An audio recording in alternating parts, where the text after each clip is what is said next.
po. Ayan po.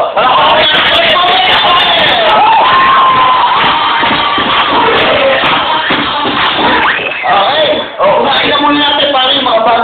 Sige, Yung mga bag mo, kumain nyo. Ayan. Tapos tignan nyo nasa likuran nyo. Ayan. Yan ang maglalakaw ng bag nyo. Okay, ikaw si cellphone.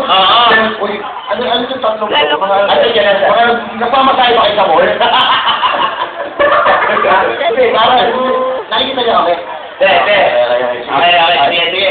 Yung cellphone, pare. Ay, nako. Araw-araw po may kinukontintan